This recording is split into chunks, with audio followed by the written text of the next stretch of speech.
njagala kwebaza mwenna abatuwagira omukutu gwaffe bagita SML News Yugi channel kutubera ne Yusuf Tamale Mirundi abasubscribinga abasharinga n'abalikinga mbagala nnyo namwe abatuwa comments ez'enjawulo tulina Mirundi gwe tunywa naye bulijjo ku bintu bingi leero njagala tusooke twogere ne Mirundi aganti yasoma nnyo naye ng'ate baga nti bye yasoma bimu ku bikaddiye. How do you feel when the university wakes up and says you studied expired degrees? And the Gamba Boli, that's 3 issues. One, nti twafuna ekizibu. First lady nafuuka minister wa education. Nagati, otunya system ya Museveni nga bwekola. Nti ababbi babbira nnyo mu muntu Museveni gwawaana. Nakalema. Musisi, I wish I had 100 Musisi. Kubanga abantu baffe bali opportunistic. Naye bw'osoma ebyobufuzi bagamba, a dictatorship arises when people wise people and those with the knowledge decide to keep quiet or compromise. Kakati wali muntu asobola kuvaayo n'ayogera n'annyonnyola ku kintu kya Ministry of Education. Buli omu alowooza nti ovuma first lady. Naye nze nali victim nabuba omuko yagamba navumye nazaalawe netutula ne Museveni ne tumuwandikira apology n'agaana naye mukubye ne musasula bwaboko mukubye ne mugunda ne musasula anyononedde buli kintu kyonna emyaka gyange 24 agyononye yanti but he will pay kubanga power tagenda jifuna ayina kudduka buddusi oba bonoona ebintu bye kakati lwabwe ogwoyi buli lwayogera ekintu ajuliza mama to scare people. This has undermined iranze mukugamba nti nzira mala simunenya nenya miyingo because miyingo is an expert in education yali badde yali kulira dda wabajja mutira wano. If you see ekintu ekigenda okukwata ku nsi yonna millennium goals biki nsi zonna ziba concerned, why is this talk about expired degrees courses on a issue in Uganda? You would start with Nigeria, Ghana, Kenya. These are nations, powerful nations, with educated people. You think we have more educated people than the Kenyans? Bana Kenya basinga obungi basomera mu America olwa gundi eri scholarship ya Tom Mboya Foundation batwala abantu 10,000. That's a lot of up today. Kakati ministry bagibidde mu nnyo naffe tuba n'abajja okusomera no gava mawanga amala naye kati tewakyali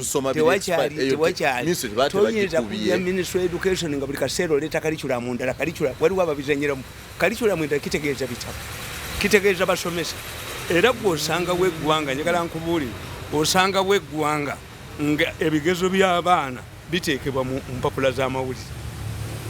If these people can afford, the parents can afford buying newspapers, it means we will be having a newspaper that saturates millions.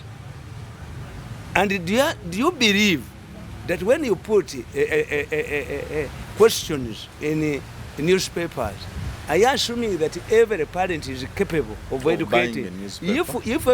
Even educating, why don't you produce textbooks and distribute them to schools? And they select a group of teachers, special ones, deliberately. Monitor, new vision selected teachers. If you trade in the ministry, and this is one of the key ministries, when you study the structure of any government in Africa, the Ministry of Health, the Ministry of Education, the Ministry of Local Government, yes, agriculture laws. Defense is not important. No, finance would be a channel, just a revenue collector, and you channel the money according to the budget. But the Minister of Finance has a budgetary committee, is another president. Kakati, if we want to undermine a revolutionary like Museveni, target those ministries. In fact, they are given to women. We call them social service ministries. Kakati mu government ya Museveni zonna bazikwata nti singa sava yokuba mukazi onali mu health nembaga nti bannange abasiramu bakugamba nti when God hates a leader he subjects that country to endless diseases. Is God hating Museveni? Naye nga bayiiya kuba mu ministry of education, mu ministry ya health, mu prime minister's office bwe bakolera sente nti Museveni operates in panic obulwadde gye buli kana kakazi nekajja nakatwe kako nekwogera endwadde zitaliiyo ne bapanikinga kakati bwe nakakuba nenkakuba nti bajja kukakuuta emimwaka akalwala sickle cells mukyala bakazirangirira monita yebitandika monita yetandika naye monita bajja bakuba badduke kakati mmwe temukitegeera nti you see siri babalimba. There's no cause that is not relevant. Are you saying because we revolutionized the education? The issue is revolutionized education. Revolutionized the education. Because really overdue. Let me tell you, the education ya Uganda ebonye nnyo kubanga ateekwata ku bantu bangi. Naye eggwanga teriringa mmere. Walibeerawo gavumenti erijja nezayo education nga bwe yali. Ne buli kaseera wali kaliculamu ndala buli kaseera omulenzi mwazanyira omulenzi oyo mwazanyira kaliculamu nti bibadde busoma omulembe kukyuka gwe byasoma mu journalism abaliyo kati bye basoma review. Let me tell you ekyo kirala mukola review nekiggwa ne buli kaseera billions mu abalumirwa education lwaki bwe bafulumya 19 billion ez'okugula TV sets ne radio sets ezayo sente bazibba 19 billion disappeared. Abana basomerege naye olunaku lumu zonna ministry ojja kulaba change eziwona ate nze bano bensasira muyingo musasira nnyo because bagenda ne bakwata muyinga mweyavuddeko ne batandika okubanoonya. Any government that takes power after Museveni will carry out investigation to embarrass these ones and put some in prison. Yes. Is it necessary? Nkubuulidde. Auntie, if a new government, why would you hate other people? If a new government takes power, it knows that within 5 years it will not change anything. The only thing that excites people is corruption. Kwata kubazi. Noli okumukuba kabanga galubindi nadduka. Abali kana kavuka kali mu Nambole ne bakuyola ne bakuba kugundi kutta mupiira. Endulu zivuga. Ye government empya. When a new government comes, that's what you would advise the new government if you were there. Not this done. Era kyobula abantu bano bagundi balayira Odinga. Baleta strike to ensure kuba yali aba planning. Yagamba for the first time in Kenya, the Inspector General of Kenya, of police, Kenyan police, is now the accounting office. Temunumba anti babakutte mwe balayira bawukulu. Police is independent. Singa tebabadde musajja alinga layira abadde abamaze. Kubanga bonna ewabadde gavumenti n'olyoka omulaba bwadduka azaayo n'ona buli wamu wonna kuba boonoonya ebintu bino nga banoonya ssente bo balina conclusion balina ebintu bibiri abo abalwanyisa Museveni. Two things, they believe they have a misconception about the power of media. Monitor akuba kopi mmeka monitor akuba kopi mmeka New Vision yakuba kopi mmeka mitwale 3 ne bagula mmeka tebayina zino radio TV bikiza abakatemba. Why are we dominating the airwaves? Is because people see us with a different approach. Eyaffe eri gundi intellectualism nti ate nga tupakoletinga n'abantu bawansi ne bakiraba kakati njagala kuwakana Ddiguli tayinza kuggwako tesobola anti nkubuulira let me tell you, you see it is the level of development of your society. Nti you are talking about global warming, you are talking about protecting the environment. Yes, a degree in environment would be important, but because of your level of development nga muchaba ne mudira ebibira ne kino ekibira ky'empiki kya mukakanisi bakimwambu swapping bwama likwata ekibira enkuba bwetonya ne bateekamu eddagala eritta emiti ne basimba mukali tunse ekibadde ekibira ne kifu. Yes, ekitegeeza the problem kakati that's one till your level of society helps you. When you go to Europe, we have the Greens, the liberals, the Greens, friends of animals. Zinagenda ningato yange ya crocodile nagikweka mugundi nga sobola jambala bakufumiza musajja yinzo kufumita ekiso nti wase ekisolo ne bakola mu engatto. Why? Badde njandi agadde engatto y'eddiba ly'ekisolo. Etya. Kyoti kimusanyusa. Abana. Kyobula babaleese gundi zino. Kati eno girowooza nti yaddiba. ne bwegitulya si ya ddiba batya okutta ebisolo why awareness ekitegeeza tewali Ddiguli eri irrelevant kakati gwe nankabirwa ye minisita wa Museveni ayina maasa Ddiguli mu conflict resolution ne bw'aba agenda e Somalia okutesa tamutwala ne ku kyalo tebamanyi kutabaganya maka tewali Ddiguli nfu nalabye petoli oyo munnaffe ajja kwonoona buli kimu kubanga ye munnaffe oyo bw'agenda eno nalimba buli muntu yenna I watch his meeting you see artificial intelligence is going to operate you will see a robot before a judge when you don't have even electricity we shall see a robot looking after your children when you cannot even let me tell you if robots are going to replace babies would it start in Uganda or in Saudi Arabia where you are taking our innocent girls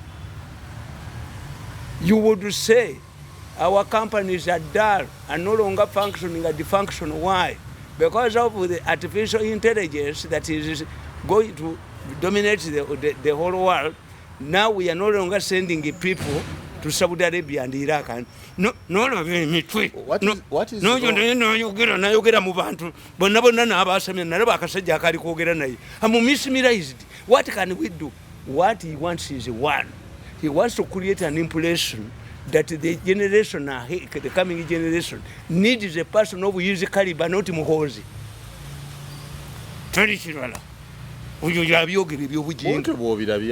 You know, artificial intelligence, all of those, the royal. When they say, what you'd examine, when they say a degree is expired, it which means one? That whatever they are teaching now does not apply to certain needs.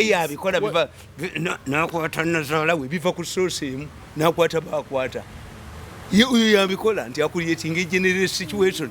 It is the most qualified person. Let me tell you, do we go to university to get jobs or to acquire knowledge? I'm knowledgeable on many things. I would even read it on my own. We have problems, psychological problems now. If you don't, for them, they say, you see, you not have these cooks. Where? Because that's technology. Yes, but not here. Let me tell you, but society cannot take over like a passenger plane taking off once. Bamaze okubba gavumenti yonna bagimazeewo buli development yonna batampalinze nayo kati batuvometingira mbu be balina okusolovinga sikundi eno problemu eno oyina ki obanga okyakola oluguudo oluwummuka n'olaba concrete awummuka mukoze eki if you cannot turn milk into powder oyina monopoly ku nnyama oyina monopoly ku powder bakuwadde ne monopoly ku mwanyi. And this is so you have not found any sense in this education matter gwochiraba mu political angle but your government esinga okudibaga education why are people from other people would be coming to this gun. What they are talking about is easy. They don't have their children here. Many children are now doing international courses. True. Why? Because our universities are not valid internationally. You cannot start when we liberalize university education.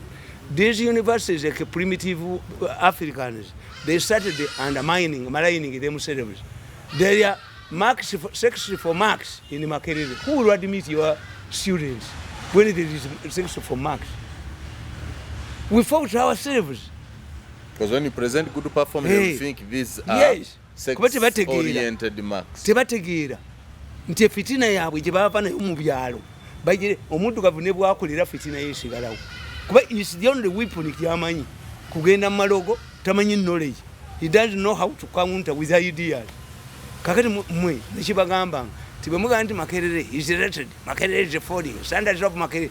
You see say taking off ezaabwe kakati in the process muzise zonna sex for Makerere in sex for marks in Makerere naye UCC bagendeyo ine empisa ya dini bitambula era omwana wa amateeka asomedde mu UCC kakati bwe mutandika okukola ebyo asomedde nasinga asomedde ate bye tuli no kubanga era abantu be bamwe abali mu ministry era be bayina nze nsinga kusasira miyingo.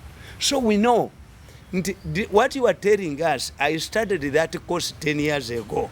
We call it futuristic studies. Futuristic studies is a combination of history and what will happen in the future. Predict what is happening. Yes. People sit down to predict.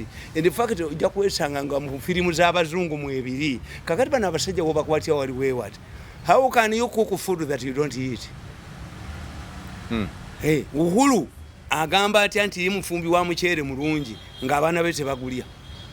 Every day, every time you enable releases exams, what happens? Do you see the minister, a daughter or a son of a minister, of these prominent people? Oba bazzukulu baabwe. Nga naye abaabwe tebaliiwo wano. Fedde bano bwaneke kafunye nnyo akange kafunye mukaaga wa minisita tomulaba. Ne minisita n'asomye n'alirize education bagitidde ddala. It's the worst level since independence. Abazungu batulekera one of these things. And the missionaries are quiet. You have not evaluated well. Because access yeyongere. Twalina university emu ya makereka ziri mmeka. Ziyongedde. Anti Museveni we yagira ina good ideas. Sobola kati akanti nzirayo mu nsiko nedda ebintu byonoone soobiraba. The bazungu, let me give you three aspects. Nze nkola research. When Obote took power, he made three bold decisions. One, by the time we came, we did not have a qualified medical doctor. The highest we had was a medical assistant. What did Obote do? Obote by a resolution of parliament, disordered that all medical assistants have become qualified doctors. Abazungu babatuulako because that was the highest an African could get. Yes. Omuddugavu yenna yagenda mu second world war. In spite of his excellent performance, yalina okukoma ku sergeant major. That's why that's why we don't have generals of the second world war. It was a ruling. Sergeant major. Sergeant major. This is why the man who commanded at the Independence Parade, Major Ndekezi, yali asomedde Sandhurst, was a major. Kakati Obote n'akola move n'aga nti abo bonna baprofesa lule badokita lumu badokita Kiseka badokita bafuuka ba medical doctors by law of parliament. They had set up the level of medical assistants and then they were elevated by law, not exams, law. And this attracted the attention of other African leaders to invest in Uganda and recognize Makerere College as a future training for doctors who would be the tuber of Africa. By now. But we are still lacking doctors who are paying them. Another resolution Obote made. By the time Obote took power, he found every religion had his own inspector of schools. Obote stood up in parliament and said, on Monday, the inspector of schools for Catholics picks a boda, a piki, and inspects Catholic schools. The following day, the inspector of Anglican schools picks a piki, boda chipia. That is in Nabao. A piki. Yes. And inspects Anglican schools. But what he didn't know is what these people don't know. There was competition among religious schools. Why? In case the Catholics did not perform well, their opponents would dominate the civil service. This was a driving factor. So it was competition. Yes. Era fwe twasomera nga batugamba ebigezo by'omwaka guno bijja kuba byangu basiraamu be basetinga oba wakiwulirako ebyakuno bigenda kuba bizibu nnyo abakatuliki be bagenda okusetinga. We had even different uniforms. Nti pink yali Anglicans, blue. This is what sustained Nyanza textile. Ekyo kibalemeddeko ddala. Nti the driving, you see when you don't see the driving force. Nti Obote feared religion. Why? He was fighting the Democratic Party and the Catholics had more schools. At that time, yes. Two, and they were conservative and organized. Police yali esinga mu bakatuliki ne judiciary. Why? Police yali esinga mu bakatuliki olw'ensonga St. Mary's ekisubi baali balinayo omusajja nga yava mu second ward wo Blaza nga wa maje this is the first man to start muchaka in Uganda nga mtandikira mu ssomero Kisubi. So those who went to study in Kisubi nga bafuna drills zino and they would get attracted to police. To the police. Kakati bo bano bwe bajja ne bagamba Museveni was collected. Yeah, you know idea. But once if the family of the president expands abawedde. Family y'omukulembeze kaseegazi wange omukulembeze awedde. Once the president's family expands, he cannot control power. Nadalanga bawasiza. On the sidelines. Joliko ne Tamale Mirundi. Mutano wa Yohana Mirundi nemole namatovu. Tuli mu Russia. Abasinzo okutukomya ensi eno.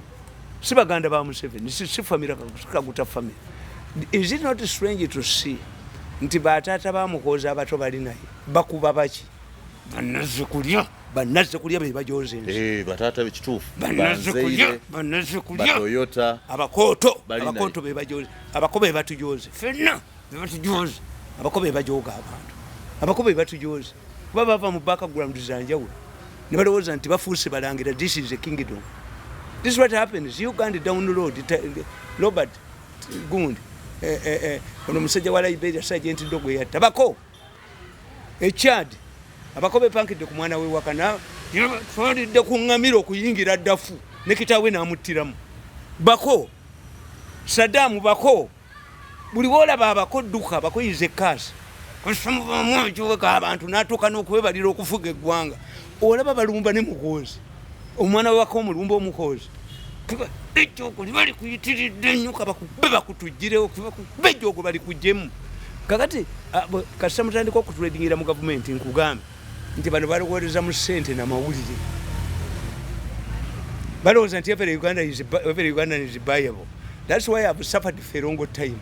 Bali bamanyi bayinako information bagaka tumubonye olowooza bye wasoma ne muzzukulu wo byabasoma bimukolera mu journalism nawe olaba journalism kalagwe tukozese nagwe twali naye ku mulundi kamera zino eziringa kabada society changes on its own. On its own? Yes, let me tell you, they started by coal.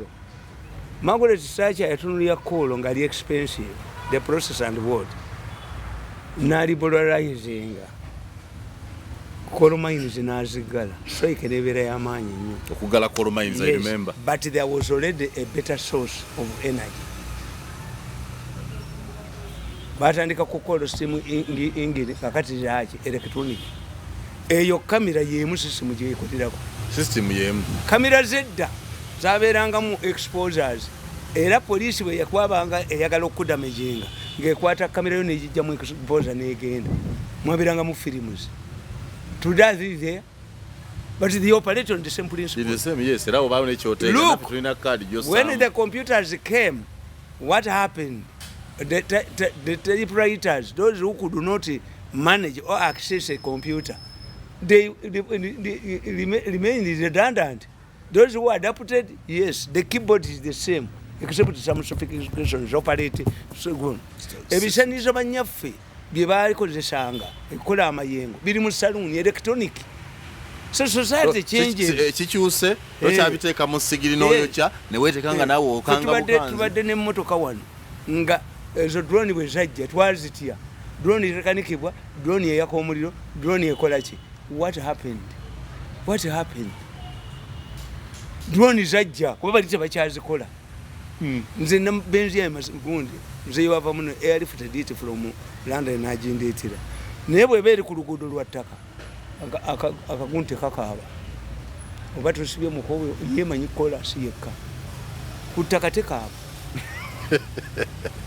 etegera kolasi ye kolasi yekka gwe meaning otega kivugira mu kolasi era bwebanga kilomita zaayo yeetandika kubalira ku kolasi ettaka tirimanyi bagikugirabo London. Kakati gwe society nze sinagigana nti eri static. We must change something, but how do we do it? Are you prepared for this? Nti ensi yonna wano mu Uganda bateekawo kyajijukira. Why it took a compliance? The computer zigenda kubala mwaka gwa 2000 a task force was instituted never percent. Nezagubala. This without any match. Yes. Zagubala. Why? This is how bazungu get money. Why it took a yatusumba. Yes. Ekitegeeza society it adapts like a body adapts to a new environment. Sirimu eyasooka tekyatta bantu ng'omu, sirimu eyasooka ng'asunyula enviiri era Amini yagamba bannange waliwo enziku evudde Tanzania ekunyula n'enviiri ng'owa sirimu agenda okufa nga yenna party zonna zifulumye bwanywa obutunda buyitamu buyisi. This is an improvement. Abaana tebakyazaalibwa nga bamuyina, bakadde bwe bayinza okuba nga bamuyina, osanga omukazi ng'ayina ng'omusajja tayina. Yes, so tetunakugamba nti kiri kakati eyo kamera yaliwo, kamera teyaliwo. A cameraman would move from here. This man stands there. Nabagambye jo nti Obama teyali oleta. Obama yayogeranga ebintu nga biri mu bbanga. Even here mu state house banga system mweri. But president abasinga obungi tebakyasoma mpapula speeches, written speeches. Ayogera bwogezi bwati ng'Obama bwe yayogera. Bamuteekawo n'alaba. Waliwo ka tekinologi awo akisoboka ate oba tuteera TV ku projector no. All African leaders abamu conferences obawa bameka abatasoma. Tekinologi tekitegeeza nti omulina. Tekinologi kitegeeza nti omukozeeko. Kakati bameka abayina telephone sets mu Uganda. Naye ono ayagala kulaga nze mulaba. Ayagala kulaga is the most qualified person. Era bw'abatuuza n'abamatiza n'abanyonnyola nga bw'ali informed nalaba omusajja amumismiraized. Era namulyanga agamba when you talk to these things I find it difficult to convince people like a mom. Oba convincing a man like me who is informed. Nti oyinza okugenda ebungereza twagenda nga London wa mulimu hoteli ezitalina lift kubanga abangereza bali conservative. A building is Victorian times. So eringa bweri ate babazaagala nnyo. They preserve them so much. Edda bwe baleeta taxation mu Europe nga baga nti they tax according to the windows of the house bazimba badda mu ttaka okukweka height. They got down if they got down. Yes. Ebizimbe bisinga obungi bazimbanga baka mu ttaka according the taxi according to windows. Kakati nze munnange bw'obanga oyo afunye omukisa accessing a minister of education namulaka alamingire nga ye interest ye kwe kulaga nti muhozi cannot handle this generation. If we are in danger, let me tell you, technology has a limit. Technology has a limit. Why so Americans allow their children of 28, 21, 20 to 30 years to die in wars when they can manufacture robots?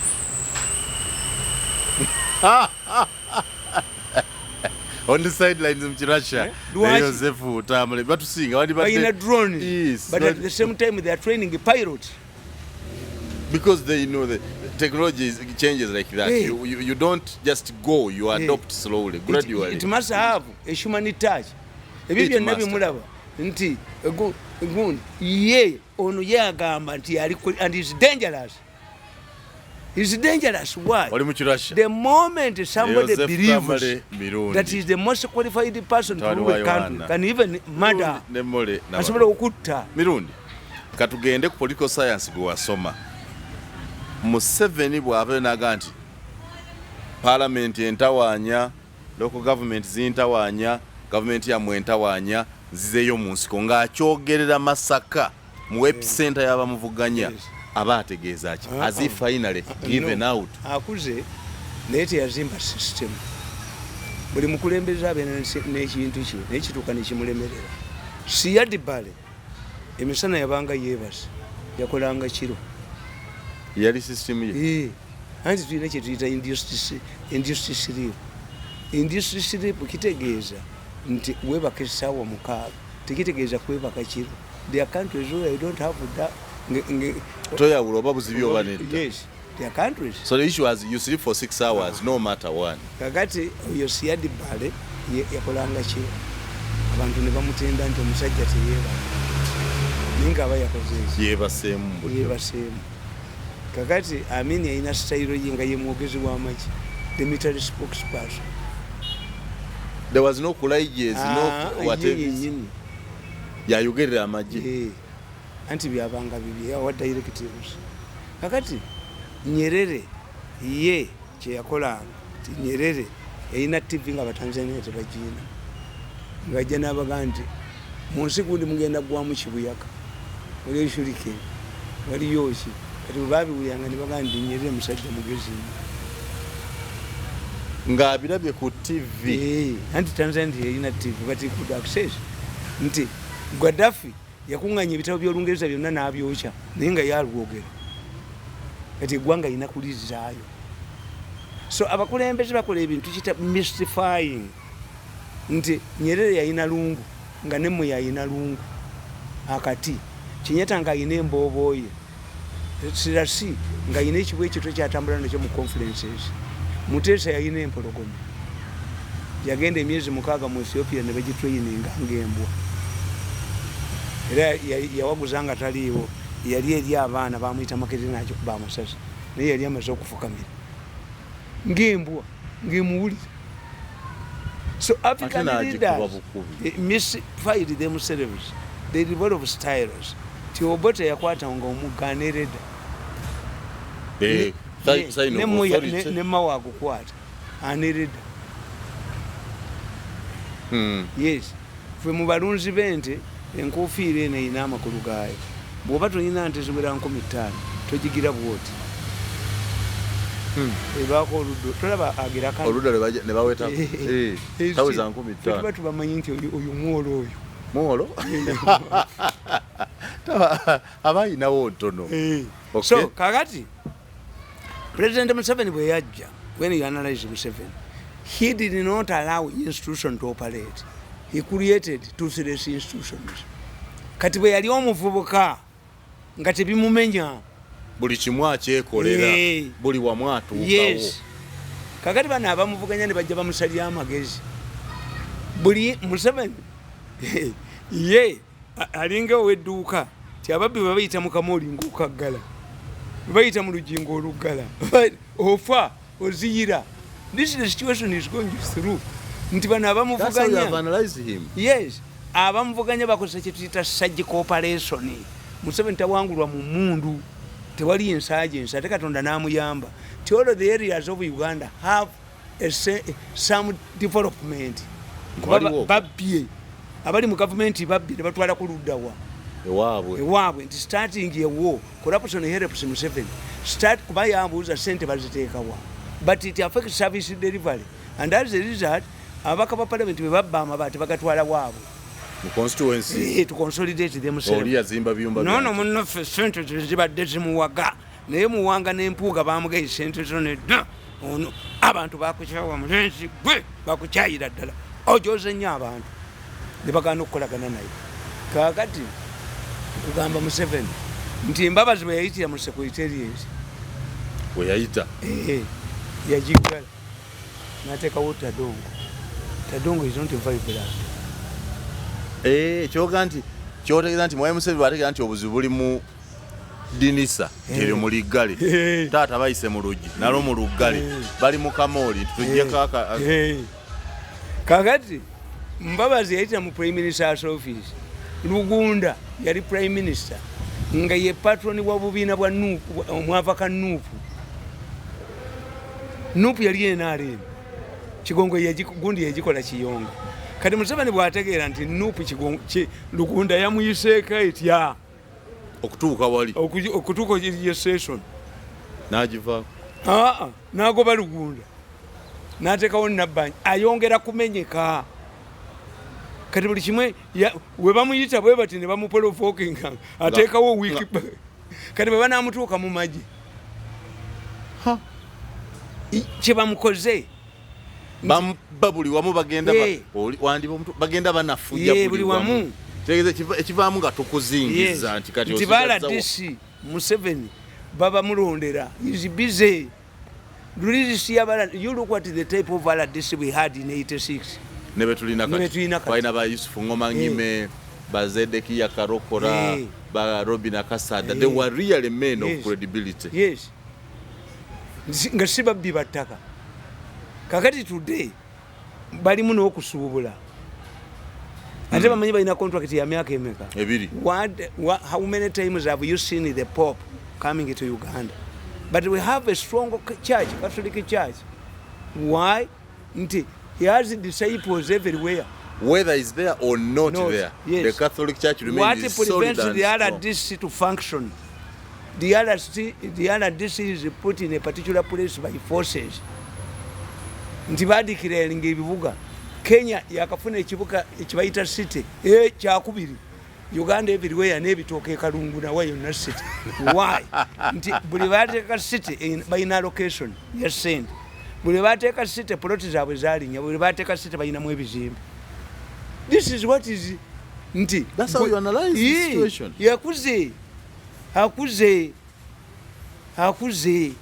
ate abamulwanyisa abavubuka naye kagezi munya ayinza okuba anti mugabo kadde magezi akuze naye mugezi anti nkubuulire olira ayinga kwani omuko Museveni yolos akyali sensitive oyinza okudira omukono omuwa 32 billion nga nti kugula mwanyi ng'ate omukazi oli omukazi omulala naye mwamuwa sente agule mwanyi eddwaliro ne ligaana oye Museveni owedde kuba bano babe ababikola babe bamuziga kyobera nti yalowooza agamba obuzibu buli ku parliament agaye parliament yammwe entawaanya ne kanso mumulonda abantu ab'ekibogwe mu district bamutawaanya parliament mukoddomi we siya eje finance nga n'agireeta ani yagireeta bamubbako miliyoni za $4 ez'amasannyalaze ne baleeta parliament nga siye ekyokubiri nti era ye Museveni alowooza nti abantu tebanyiiga abantu banyiiga odi obuwa n'omugamba nti gwe minisita obuwa ye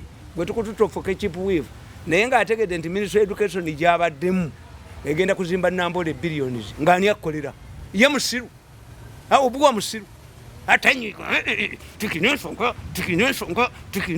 tikisoboka kiina ensonga nti Mirundi olese dona omuwadde sente office egitaddemu sente nzabadde ku mitwalo enkaaga atuuse ku miliyoni 10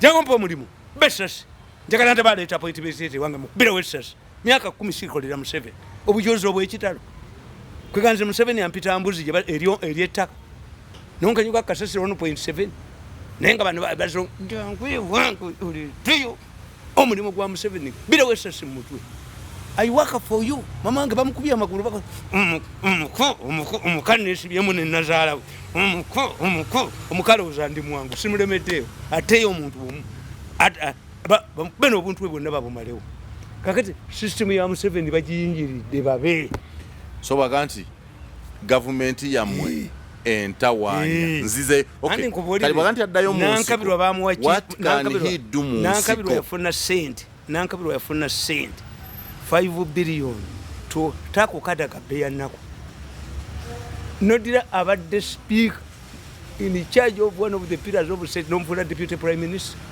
abala bati batulere baganti oli mujozi naye ng'akuba kadaga mukoddomi byo yakikadaga yakiriza yero yakiriza bati bwajja kunsiba bajja kukola kakati chief whip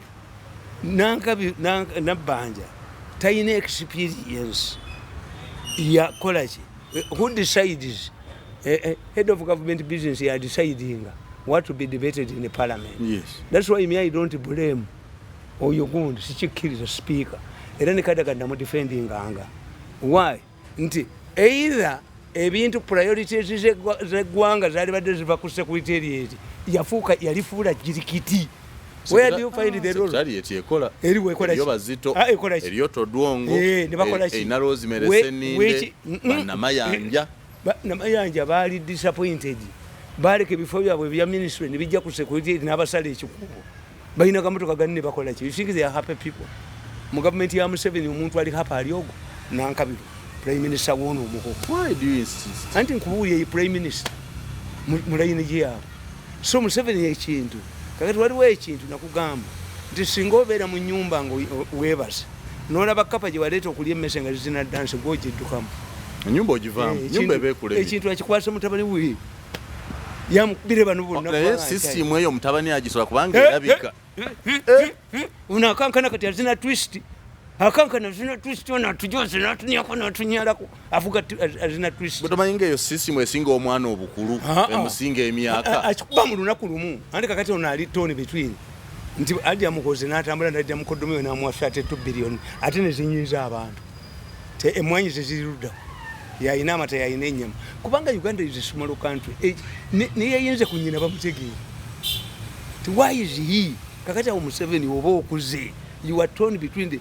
either Museveni ensobi gye yakola yalikiriza 2 forces omu nakuba munne n'amugjawo tuba tujja kufiiramu yali mulisiri bamukuba n'addukuno ono kayingira akaluba mukuba singa tulina abanyiifu nga gwe nga bawera 10 ensi ebaweeri nga bonna boogera nga gwe omusajja yayogedde kyoyo nga baziika luuku musajja ya angre in Buganda that oyo baali muziise ngambwa yase minister bayinza okukwatira naye kikutegeeza Kasese awo abantu bagenzeeyo yes ne bamuziika nalaba jjo mayanja gyagenze nga bagobya abantu bataddewo bikajjo naye nga tekyogerwako